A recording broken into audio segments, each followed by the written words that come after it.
Is being unknown enough to classify an artist as underground? Is being popular enough to make an artist mainstream? And most importantly, when does an artist officially cross over? Let's break it down.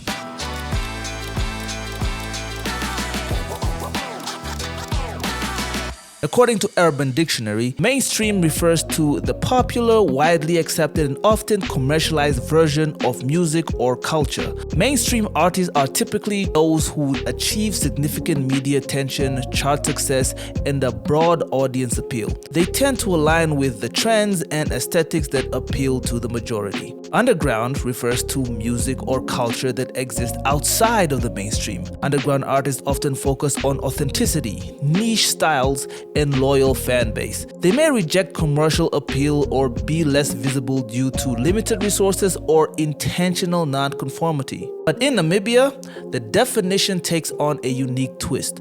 Mainstream here isn't defined by major label backing, massive streams, or even regular chart dominance. Instead, it often means an artist has some level of popularity, perhaps a larger social media following, or frequent airplay. On the flip side, underground doesn't necessarily reflect a niche community or intentional nonconformity. It's more about being relatively unknown regardless of style or sound. I'm telling you, record labels supply niggas with the kind of benefits they need. What was the name of the record label? Most Namibian hip-hop artists aren't signed to major labels. There's no Sony Music Namibia or Def Jam Africa or even GMP scouting the next big rapper here. Without that machinery, the lines between mainstream and underground isn't built on access to the resources because almost no one has them. This creates a strange dynamic where even the biggest names in Namibian hip-hop are technically operating like underground artists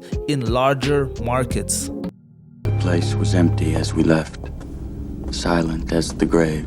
In 2025, social media algorithms amplify certain content, making it appear like an artist is more popular than they are. This doesn't always translate in real-world support. Like right now, think of any Namibian hip-hop artist with 10K or more followers who could fill up a room with 500 people by themselves. Being IG famous is a real thing. So, can someone with clout online but limited real-world recognition be considered mainstream? Or does the lack of tangible impact make them underground? You stole my style, my arrangement, my everything.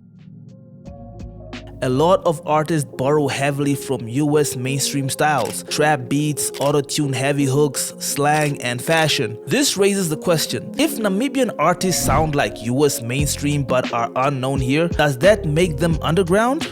Or are they just unknown? Without a uniquely Namibian sound, artists risk being seen as generic rather than groundbreaking. It's hard to stand out when your music feels like a copy of what's already popular elsewhere, not so underground. Maybe it's less about crossing over and more about consistency. The artists who can keep releasing, keep performing, and keep building a fan base might eventually blur the lines altogether. At the end of the day, Namibian hip-hop is still finding its identity. The lines between mainstream and underground are blurry because the industry itself is young and undefined. And maybe that's okay. So whether you're streaming, showing up to shows, or just following the culture online, one thing is clear. Namibian hip-hop needs us all to push it forward. Mainstream, underground, or somewhere in between. It's all hip-hop.